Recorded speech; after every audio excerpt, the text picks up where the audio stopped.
Hi, and welcome to the Inner Athlete Training Podcast. I'm your host, James Jankowitz, and we have a very special episode today. We have Chef Taryn. Hi.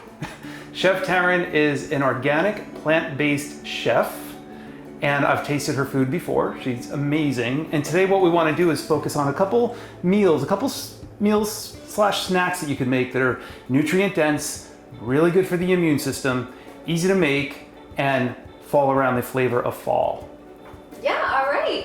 So today we're going to be making a carrot ginger soup. It's going to be nice and creamy due to some oats we throw in there. We're also going to make a quinoa stuffing. It's going to have all those fall flavors with some roasted butternut squash and some apple. And then we're going to be making a roasted sweet potato and pomegranate salad. Which one do you want to start with? Let's start with the soup. All right, I'm in. Put it on and boiling. All right, so we are going to start with just a pan. We're gonna get it nice and hot over our flame. So for our quinoa stuffing, we're gonna get a couple apples chopped up and we're gonna get our butternut squash right onto our sheet pan. Okay. So Taryn is cutting up apples now. Apples are amazing. Apples are very high in pectin. It's a fiber that's very good for blood sugar. And that's why apples are generally referred to people who are struggling with diabetes or who want to lose weight. There is so much water and there is so much fiber in apples that it fills you up very quickly. So you're not likely to eat. It's like drinking a lot of water before you eat your meal, so you feel satiated. So to that extent, apples and even apple cider vinegar has been known to help with weight management or even weight loss. So you also have a lot of antioxidants in the apples. And there's a lot of nutrients within the apples that you'll find in the skin. And with any fruit or vegetable you buy, you always want to look for the most colorful. The more rich, the more colorful the fruit or the vegetable is, the more it'll be high in antioxidants and the more it'll be high in chlorophyll. So we're getting a lot of fiber, getting a lot of blood sugar regulation as she cuts this poor thing to death. Alrighty. And obviously apples, we know we're abundant in the fall right now. It's apple picking season. Tis the season. Tis the season. Okay, so I have my sheet pan here. I'm just gonna take a little bit of olive oil and throw it right down on top of our veggies just to get it coated. And then I'm gonna sprinkle it with a little bit of salt as well. So we're roasting these at 425. I love to roast my vegetables at 425 because that is the temperature that your natural sugars in your food start to caramelize. So you get that really sweetness coming off of your vegetables when they come out. Got it. So, and if the temperature is any higher or any lower? If it's lower, you're not going to get that caramelization to happen on your veggies. Okay. If it's higher, you might risk burning it. 425 is really my sweet spot when it comes to roasting vegetables. Gotcha. So now that that's in there, we're gonna let it cook for maybe 35 minutes until it's nice and soft. Okay. And we'll just juggle for the next 30 minutes until. We'll juggle knives. So while the quinoa stuffing is now in the oven, we're going to go to the carrot ginger soup. Okay. What are we doing with that? So we're going to get a little bit of olive oil in the base of our pan. With any good soup recipe, I love to start by sauteing my vegetables. This is going to bring a little bit more flavor into the mix. So we have right here some onion, garlic, and dried thyme. We're gonna just throw that in at the bottom of our pot. You hear that nice sear? That means our oil was hot and ready to go. So we're just gonna let this cook for 3 to 5 minutes until it's nice and tender. You'll see. Okay. So what do we have in there? We have garlic? We have garlic, onion, and dried thyme. Okay. So your quick lesson on garlic. I'm a huge fan of garlic. I take it daily. Very powerful antiviral properties, very powerful antifungal properties. So no self-respecting pathogen can live in your system when you have enough garlic in your system. So whether you slightly roast it, whether you take it raw like I do, whether you throw it in your juice, whatever the case may be, garlic should be in your diet daily. It is such a powerful immune booster and protects you and insulates you from the worst of pathogens. If you're eating my food, you're definitely getting some garlic in exactly. there. Exactly. So I'm also just chopping up some fresh ginger. And we're gonna add this into the bottom of our pot as well to just start sauteing it down a little bit. Great. Okay, so now we have ginger in there, which is a root, which is an anti-inflammatory, which a lot of your healthy foods are. So you want to limit the amount of inflammation in your body. Basically, when you eat crap, you get a lot of inflammation. When you eat good food, you don't get a lot of inflammation. Ginger is also good for stomach issues, and you could either juice it, you could put it in your juicer, you could make a soup out of it or a tea out of it. Love tea. Love tea. Always slice that in my tea for sure. Yeah, and ginger makes an awesome tea, and it has a very distinct taste, so you definitely know you're consuming ginger. Okay, so now we're gonna grab our bowl of carrots.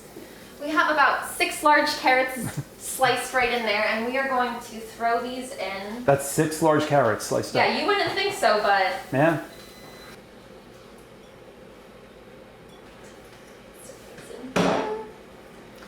And we'll just let these cook down a little bit to soften before we add our water in to start really simmering it for our soup. And these dishes take on average how long to make? 30 minutes, 35 minutes. Okay. I mean, maybe So inside depends, of an hour, you could have a really good meal. depends how slow you're chopping, I'll say. Right. Yeah. If your knife skills are up to par, you're gonna breeze through this. But you know what? It's great. You can go to the store now and buy so many things already chopped if you're really looking to move quickly. Butternut squash, as easy as it is to just peel and kind of dice up yourself, you can always buy that pre-chopped package, which is great to just dump on your tray and throw it in the oven. Cuts out 15 minutes of your prep time if Right. you're really trying to narrate on that. And so that versus how long did it take you to dice all those carrots? So these carrots maybe took me 8 minutes to dice, but Wow. at the same time I'm You know what you're doing with a I'm knife. gonna do this every day, so we can make it happen a little bit quicker than the average Joe. Because that looks like it would take me an entire afternoon. Well, another great tool to have is your food processor. If you have one of those at home, you know, there's a blade attachment that slices things. You can just stick your carrots through the slicer and come Are there out any with... you'd recommend? I love my Cuisinart Okay. food processor. It is stable, sturdy. It has been with me for years. So it's a workhorse. It's a really great brand of food processor to have. Just one quick note about vegetables. When you steam them or when you cook them, if you overdo it, obviously, as you know, you can kill, I put that in quotes, you can denature a lot of the amino acids in there and a lot of the nutrients and a lot of the enzymes. So you'll be basically consuming the calories, but it won't be as nutrient dense and nutrient rich as if you just found the sweet spot. And that's why when you mentioned before, there's a certain temperature, these things. And I guess when it comes to steaming, I guess that's intuitive, right? You just get to feel... Yeah, you just get a feel for it. You can honestly start to feel the tenderness of the vegetables to your spoon, you know, once they're starting to get a little bit more softened. Right. Because we've all eaten vegetables at weddings. And we know what those vegetables are when they come out all rubbery. Oh my gosh. You know, they feel like they've been microwaved. So when they feel that way, you know they've been overcooked or they've been microwaved and they really don't have the nutrient density. It's something that still has a crispness to it. Yes. That's warm. Yes, you don't want a soggy vegetable. You don't want a soggy vegetable. All right, so I'm gonna pour just 6 cups of water right into our pot over these carrots. Okay. And we're just gonna bring the water up to a boil. We'll start to see that rolling boil, and then we'll turn it down to a simmer. Let it simmer for maybe 10 or 15 minutes, and then we'll be ready to blend it. Awesome. One more thing we're gonna add into it before we simmer is our oats. So these are just, you can use any kind of oats, whether they're instant rolled, whatever you buy at the store will work. And we're just gonna let them simmer. They're gonna soak up all that water, become really nice and tender, and then when we blend it, it's gonna add an extra creaminess. So you just let them sit on the top. So I'll You don't have to I'll mix just them in a little push bit. them right Gotcha. down in here, Okay. but as soon as it starts to get moving in the pot, they'll naturally kind of, you know, float around in there. Gotcha. Okay, so let's do a line item. What was the first dish we did that's simmering now? We've got the carrot ginger soup simmering.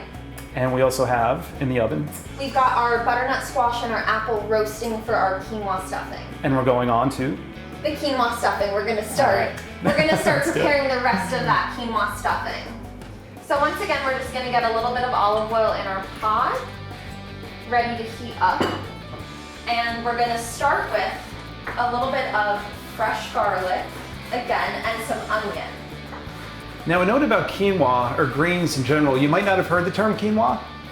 Like not everybody has, but a lot of people just settle on the same old grains. You know, they'll settle on wheat or they'll settle on rice. But you have quinoa, you have amaranth, you have spelt, you have so many different options out there. And the more of a variety you expose your body to, the better for your overall nutrition. You don't want it to go static. It's like when you exercise, you know, your body's going to hit a plateau if you keep doing the same routine over and over again. Same thing with your nutrition. If you keep eating the same food, same amount of calories, you're going to hit a plateau. So you want to avoid that. So if you like grains, which are good for you, then by all means, expose yourself to the wide variety of grains that are out there. All right. All right. So we're going to dump a little onion in there as well. And then we're going to get our spices in there. Nice. So we have some fresh rosemary chopped up that we're just going to throw in the bottom of that pan. It's going to start to get very fragrant. I'm just going to tilt this so you can see it in the camera a little bit. Oh yeah, get it in there. We're doing some thyme as well. And then we are doing a little bit of sage and oregano. So these are all of your fall herbs. When you get that, you know, poultry seasoning, not necessary for meat, but it has all different kinds of really fall woody herbs in there. Right. So we're gonna get a little bit of all of these right in our pot. When you start by cooking your herbs in the beginning or your spices in the beginning, the heat allows more flavor to release from them. So that's why you always like to get them right in your pot nice and early, so that they can start to really get fragrant. Gotcha. And that's the power of herbs. Herbs are amazing medicinals. You find them in nature very easily. If you go to your backyard, you'll probably see a lot you didn't even know were there. And so not only do you get a lot of great nutrition from them, but they also exude an aroma that's absolutely... Right, Yeah. you can smell that already. I wish this was smell-o-rama. So we're just gonna let this cook for, 3 to 5 minutes or so, letting our onion and our garlic really get tender. Got it. And this is for the stuffing. This is for our stuffing. Gotcha. So this is on, getting ready to simmer. So don't underestimate the power of herbs. Even if you enjoy pizza, like you go into the average pizzeria, it's like, yeah, get the oregano, get the garlic, just load your pizza up with that stuff, and it'll help neutralize. I'm standing there at the condiment section, Right? Me too. pouring everything on top. Like that's my favorite part. I don't eat it a whole lot, but when I do, it is saturated with those herbs because it just, man, the flavor pops and it helps neutralize some of the negative effects of pizza. Yeah. Now we're going to prepare our dressing for our sweet potato and pomegranate salad. How are we going to do that? Okay, so we're gonna start with some pumpkin seeds. Okay. Because I don't have a hefty duty blender on site, I brought my own little hand blender, also known as an immersion blender. We're gonna use this for our soup and our salad dressing. Has a little blade right on the bottom, so you can really stick it. We're gonna make our salad dressing right in a little plastic container.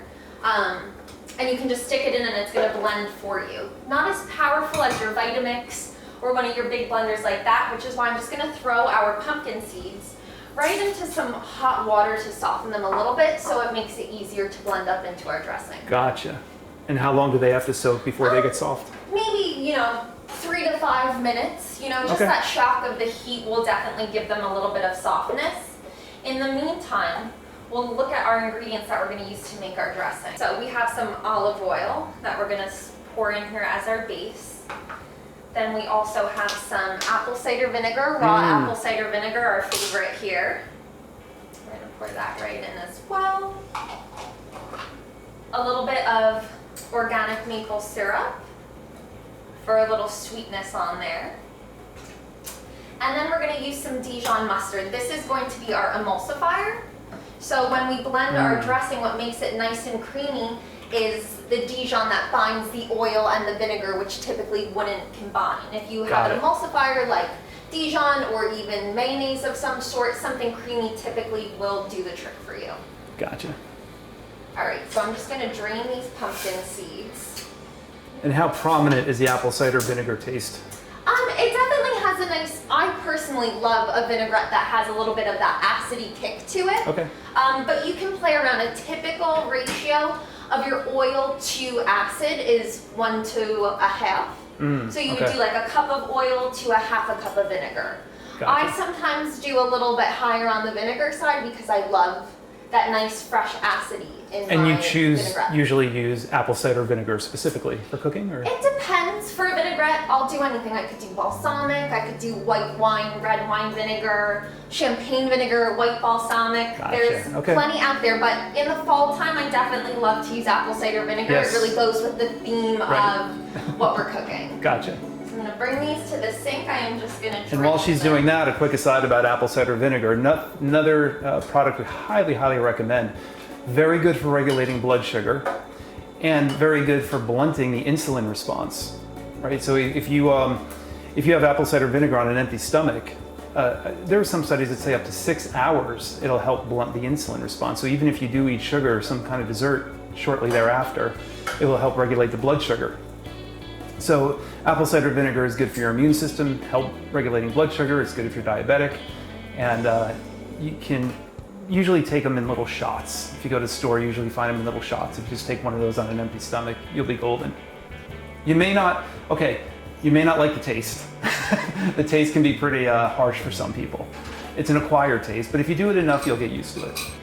All right, so now we're about to blend our vinaigrette. We're gonna use an immersion blender, which is just like a little hand blender. It's got a blade right on the bottom so that you can really use it mobily. So I'm just gonna Gotcha. stick it in here and blend away.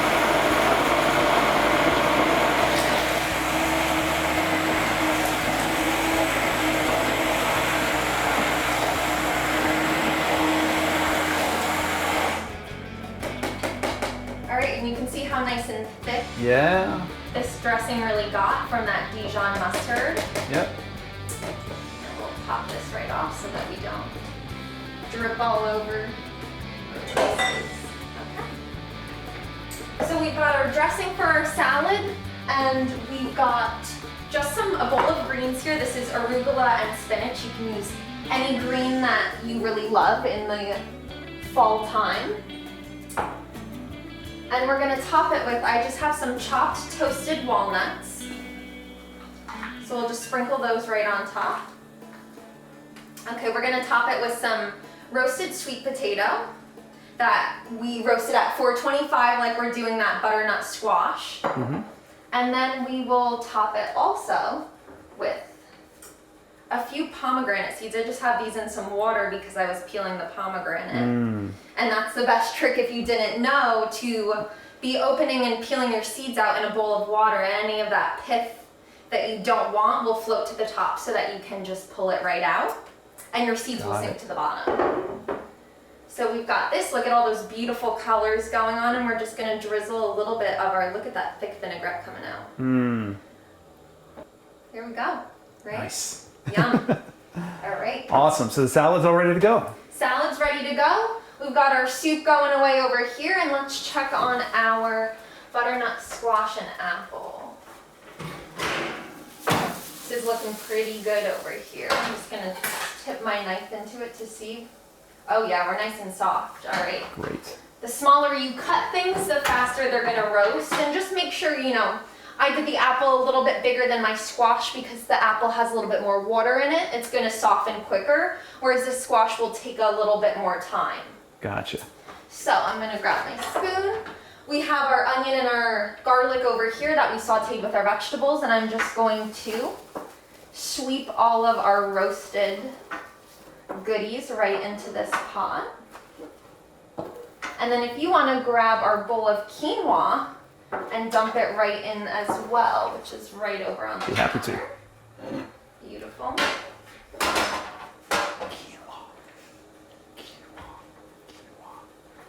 Okay, this is going right on top? Right on top, The whole thing? whole thing. Really? Okay. So we've got 4 cups of cooked off quinoa right here. It's a 1-to-2 ratio of water. Just kind of simmer it right in your pot. Gotcha. Get what you can out of there. I don't want to touch it with my hands. Perfect. We'll just scrape those last morsels in. And then we're just gonna give this a nice stir. We also have a couple dried cranberries we're gonna throw in here to just give it another little pop of flavor and Sweetness. color. Yeah. So the reason this is a power dish also is you have apple and you have butternut squash. Both are very high in pectin. you can actually eat the seeds of the butternut squash. They're edible too, so you can blend them in. And then the other part of it too is that they're both very high in vitamin A. And vitamin A is very good for lung health and respiratory conditions. So butternut squash and apples combined are a very powerful combination for respiratory, people with respiratory. In fact, there have been some studies saying that consumption of apples can actually help reduce asthmatic attacks. Oh, wow. Yeah, when eaten consistently over time. We've got our stuffing already mixed up, looking good over here. Nice. We've got our salad, and all that's left is to blend our soup. So let's see if we can do that. I feel our carrots are soft. I see that our oats are nice and saturated with water. We're back at the end of our cooking feast. So we are going to use our immersion blender one more time. We're just going to stick it right into our soup. Into the pot. soup, okay. And we're just going to blend it till it gets nice and thick and creamy.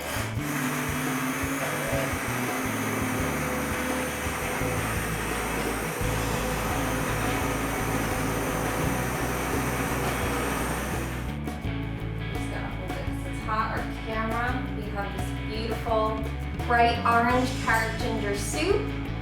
Nice and steaming hot. You know, if it comes out and it's not per se the consistency you want, you can always either add a little bit more water, dilute it down, and get a bit of a thinner, or if you wanted it to be more thick, you could still add a few more oats in there with the residual heat. Give it a couple minutes to soak and then blend. So the oats are what, in effect, thicken it? Yes, yeah. You can use oats to thicken, you can use potato to thicken, but I love the fiber of the oats that, you know, it brings. It's a nice little added health benefit to your soup. Yep. That you want to mix up. You can never have enough too much fiber. No, so let's dig in. All right.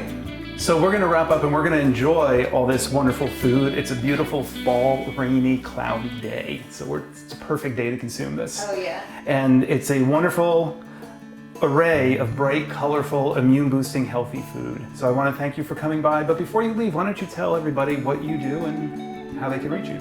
Great. Thanks so much for having me. Pleasure. I am a personal chef for hire. I do meal delivery, I do event catering, stuff like that. You can check me out at my website, TarynClayton.com, and see what I got going on. TarynClayton.com. Check her out. She's worth it. I've eaten her food now for what, over a year, I think? Just about, yeah, a little more than that. A little more than that. She's never failed. So it's been wonderful. So definitely check her out. And thanks for joining us on this episode of the Inner Athlete Training Podcast. And we'll be back probably hopefully in December for healthy holiday Oh yeah. options. The best time of the year. Exactly. We'll be back for winter. We'll see you then.